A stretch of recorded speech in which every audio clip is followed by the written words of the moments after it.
लोकसभा चुनाव में कुछ ऐसे भी नेता होते हैं जो टिकट नहीं मिलने की वजह से सालों से झंडा ढोने वाली पार्टी का साथ छोड़ देते हैं, फिर टिकट मिलने वाली पार्टी के साथ चले जाते हैं। टिकट मिलता है, चुनाव हार गए तो फिर अगले चुनाव में नई पार्टी के साथ जुगाड़ लगाने लगते हैं। ऐसे नेताओं की सियासत में भरमार है। कई नेता हैं जो चुनाव के वक्त इस तरीके से एक्टिव होते हैं कि वो केवल टिकट की चाहत में गठबंधन और दल दोनों छोड़ देते हैं। ना ही कोई विचार और ना ही विचारधारा, ना ही कोई राजनीतिक का सिद्धांत और ना ही कोई खुद आत्मसम्मान।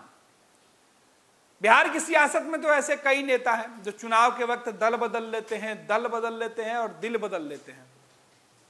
लेकिन इस बीच जिस लोकसभा सीट की हम चर्चा करने जा रहे हैं वो लोकसभा सीट बेहद ही खास है।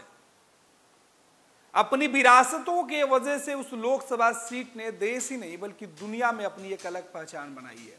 बात मधुबनी लोकसभा सीट की। मधुबनी लोकसभा सीट की जब हम चर्चा करते हैं तो हमारे जेहन में एक तस्वीर निकल के सामने आती है जिसमें एक तरफ मिथिला की पेंटिंग और मिथिला यानी कि मधुबनी के मखाने जिसकी चर्चा हर जगह होती है, दूसरे तरफ ये वो भूमि है मधुबनी जहां पर भगवान श्री राम के पैरों की ठोकर से भी अहिल्या के कष्ट दूर हो जाते हैं। लेकिन इस लोकसभा सीट पर नेताओं के ठोकर से हर बार जो वोटर होते हैं वो सीखते हैं और सबक भी सिखाते हैं, और सबक ऐसे सिखाते हैं कि नेताजी का होश ठिकाने आ जाता है। दल बदलने वालों को उनकी हैसियत पता चल जाती है कि बार बार बदल कर घर वापसी करने वाले कई बार ऐसे होते हैं कि बेघर हो जाते हैं। अब हम आपको बताते हैं कि इस सीट पर खासियत क्या है। दरअसल जिस सीट की हम चर्चा कर रहे हैं इस सीट पर इस बार के चुनाव में दो उम्मीदवार मैदान में हैं, एक इंडिया यानी महागठबंधन, दूसरा बीजेपी गठबंधन का। दरभंगा वैसे तो मिथिला के नाम से प्रसिद्ध है। मिथिला में लोकसभा की तो कई सीटें हैं, लेकिन बात हम मधुबनी लोकसभा सीट की कर रहे हैं और मधुबनी लोकसभा सीट की 6 में से 5 पर बीजेपी का कब्जा है, एनडीए का कब्जा है विधानसभा की सीटों पर।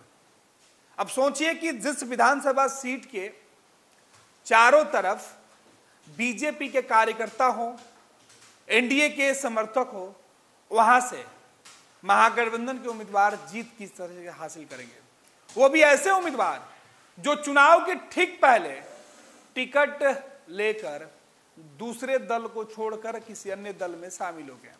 हालांकि जब वो शामिल हुए तो कहा गया कि ये उनकी घर वापसी है। बात हम कर रहे हैं अली अशरफ फातमी की और अशोक कुमार यादव।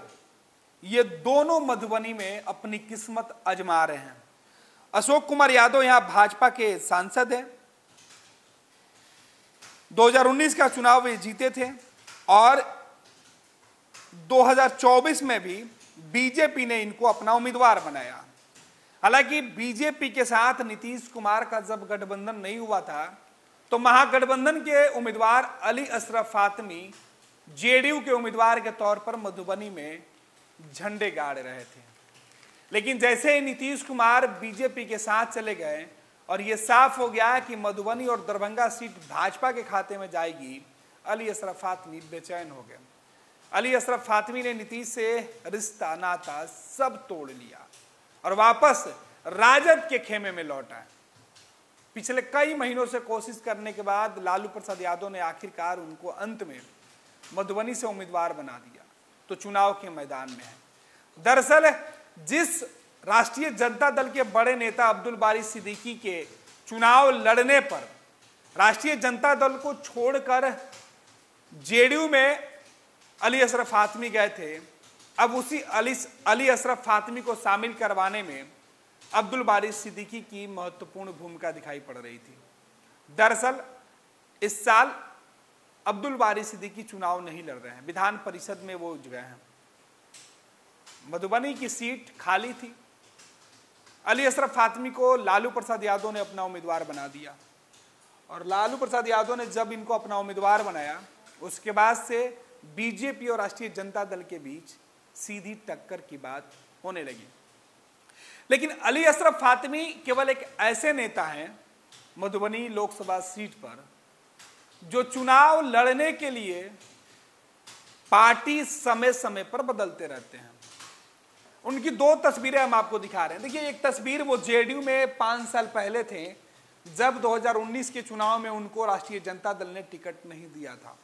उसके बाद वो जेडीयू में शामिल हो गए थे और उस वक्त वशिष्ठ नारायण सिंह जेडीयू के बड़े नेता हैं। उन्होंने बड़े ही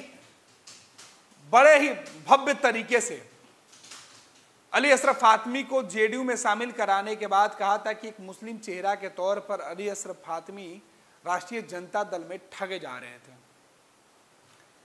अब नीतीश कुमार में इन्होंने भरोसा जताया है और नीतीश कुमार के सिद्धांतों को इन्होंने अपनाया है। उसी विचारधारा की वजह से वो जेडीयू में शामिल हुए थे। ये उस वक्त मिलन समारोह की तस्वीर है जब जेडीयू के कई बड़े नेता अली अशरफ फातमी के मिलन समारोह कार्यक्रम में पहुंचे थे और जिसमें अली अशरफ फातमी अपने कई समर्थकों के साथ नीतीश कुमार के साथ आए। 5 साल भी मुश्किल से नीतीश कुमार के साथ नहीं रहे, लेकिन जैसे ही चुनाव की घड़ी आई इनका मन विचलित होने लगा। हालांकि जेडीयू से इनके बेटे विधायक रहे और अब अली अशरफ फातमी जो है वो राष्ट्रीय जनता दल में शामिल हुए। दूसरी तस्वीर, ये शामिल होने के पहले की तस्वीर है जब लालू प्रसाद यादव से मिलने के लिए पहुंचे थे कि अब जुगाड़ कहीं अगर हो जाता है तो मुलाकात कई मायने निकलेंगे, अगर जुगाड़ नहीं होता है तो फिर विरोध करेंगे। उसके बाद लालू प्रसाद यादव ने इनको चुनाव के बीच में ही राष्ट्रीय जनता दल में शामिल कराकर पार्टी में सदस्यता वाली रसीद पकड़ा दी। ये तस्वीरें हम आपको दिखा रहे हैं।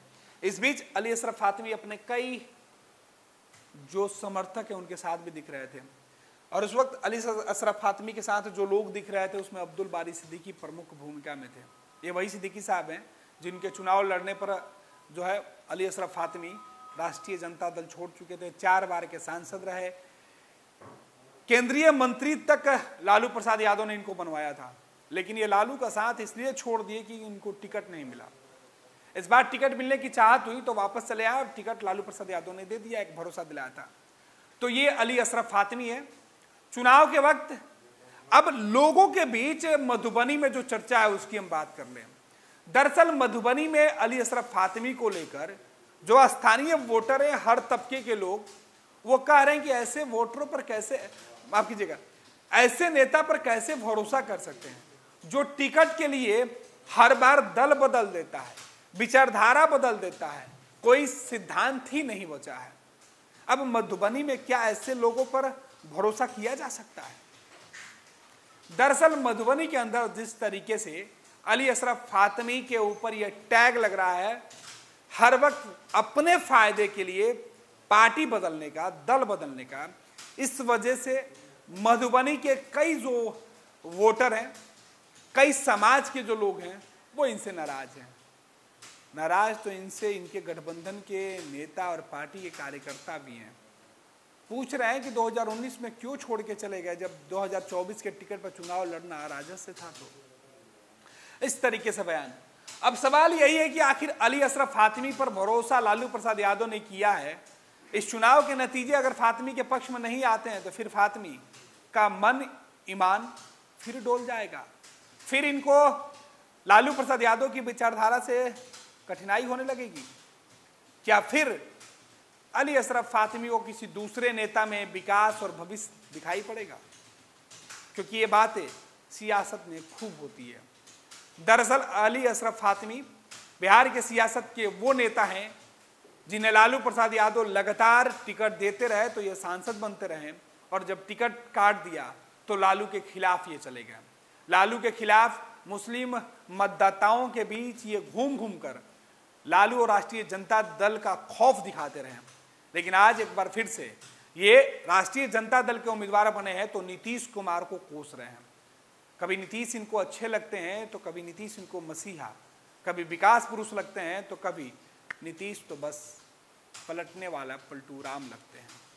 अब ऐसे नेता पर भरोसा मधुबनी के लोगों को करना है कि आखिर क्या सच में हर चुनाव में दल बदलने वाले लोगों के ऊपर भरोसा किया जा सकता है। ये अली अशरफ फातमी कोई पहले नेता नहीं है, बिहार की सियासत में ऐसे कई नेता हैं, लेकिन हम चर्चा कर रहे थे अली अशरफ फातमी जो राष्ट्रीय जनता दल के उम्मीदवार हैं, और इनके 5 साल पहले की कहानी बता रहे थे और 5 साल बाद की कहानी बता रहे थे, और बात उस लोकसभा सीट की कर रहे थे जहां धर्म बहुत बड़ा मुद्दा है। मधुबनी में कहा जाता है कि अतिथि का खूब सत्कार किया जाता है, स्वागत किया जाता है। मधुबनी दरभंगा का जो इलाका है, मिथिला का जो इलाका है, वो अपनी विरासत, अपनी पहचान माता सीता के नाम से भी जो उस इलाके की पहचान है वो बनी हुई है। वहाँ की मिथिला पेंटिंग देश नहीं दुनिया में अपनी पहचान छोड़ चुकी है। मिथिला और ये मधुबनी की जो हम चर्चा करें, भगवान श्री राम के चरण पड़ने की वो भूमि है जिस भूमि से ऐसे ऐसे नेता सियासत करते हैं। एक तरफ बीजेपी है जहां एक बार फिर से राम के नाम पर बीजेपी के कैंडिडेट प्रधानमंत्री नरेंद्र मोदी के चेहरे पर वोट मांग रहे हैं। जातीय गोलबंदी इस लोक सीट की सबसे प्रमुख मुद्दों में से एक है। अगर यह बात धार्मिक ध्रुवीकरण अगर नहीं होता है तो फिर चुनाव के नतीजे चौंकाने वाले हो जाएंगे। लेकिन इस चुनाव में जो महागठबंधन के उम्मीदवार हैं और जो बीजेपी के उम्मीदवार हैं, उनका आखिरी दाव धार्मिक ध्रुवीकरण ही टिका है। अली अशरफ फातमी मुस्लिम समाज से आते हैं, लिहाजा उनकी कोशिश होगी कि यादव, मुसलमान और बाकी जो दूसरे महागठबंधन के समर्थक हैं उनके साथ मिलकर चुनाव के मैदान में वोटरों को रिझाने का काम करें। जबकि बीजेपी जेडीयू नीतीश कुमार के साथ मिलकर हिंदुत्व वाले चेहरे के साथ, और दरअसल बीजेपी ने मधुबनी में जिस यादव समाज के उम्मीदवार को अपना, जो यादव जाति के उम्मीदवार को अपना प्रत्याशी बनाया है, उस यादवों को क्या लालू प्रसाद यादव के साथ वो यादव जाएंगे या वो यादव एक बार फिर से अपने जाति के उम्मीदवार के साथ बढ़ जाएंगे? यही वजह है कि मधुबनी में कहा जा रहा है कि अगर यादव उम्मीदवार देखकर वोट करते हैं तो अली अशरफ फातमी को सबक भी सिखा सकते हैं, क्योंकि 2014, 2019, 2009 3 चुनावों में तो नतीजे कमोबेश इसी तरीके से निकल के सामने आए हैं। लिहाजा 3 चुनावों के नतीजों की बात करें तो यह साफ है कि इस बार धार्मिक ध्रुवीकरण इस इलाके की प्रमुख राजनीतिक मुद्दा हो सकता है। अब इस मुद्दे पर राष्ट्रीय जनता दल के उम्मीदवार और बीजेपी के उम्मीदवार अपने पाले में किस तरीके से वोटरों को रिझा पाते हैं या इससे अलग कोई चुनावी मुद्दा सेट कर पाते हैं, वो देखना दिलचस्प होगा। लेकिन जिस तरीके से पूरे देश में एक ही विचारधारा की बातें हो रही है, एक ही प्रकार की बातें हो रही है, उसके बाद अली अशरफ फातमी के ऊपर जो आरोप लग रहा है उस इलाके में कि उनके ऊपर भरोसा कितना किया जाए, क्या अली अशरफ फातमी के ऊपर भरोसा पार्टी का, नेताओं का, गठबंधन का होगा, या फिर अली अशरफ फातमी जो है वो बीजेपी के सामने जो एजेंडा है, जो उनका सीधे तौर पे बीजेपी ने जिस तरीके से उस इलाके में धार्मिक ध्रुवीकरण को लेकर अपने लोगों को सचेत किया है, बीजेपी, हिंदू, महागठबंधन राष्ट्रीय जनता दल, मुस्लिम कैंडिडेट, तो हिंदू मुसलमान वाली अगर बातें मधुबनी में दिखती है तो नतीजे एक बार फिर से महागठबंधन को चौंका सकता है। 26 वर्षों में 17,000 से अधिक डॉक्टर बना चुका बिहार एवं झारखंड के छात्रों एवं अभिभावकों के बीच सर्वाधिक विश्वसनीय एवं लोकप्रिय संस्थान गोल, नेशंस लीडिंग इंस्टीट्यूट। हमारा विश्वास गोल के साथ।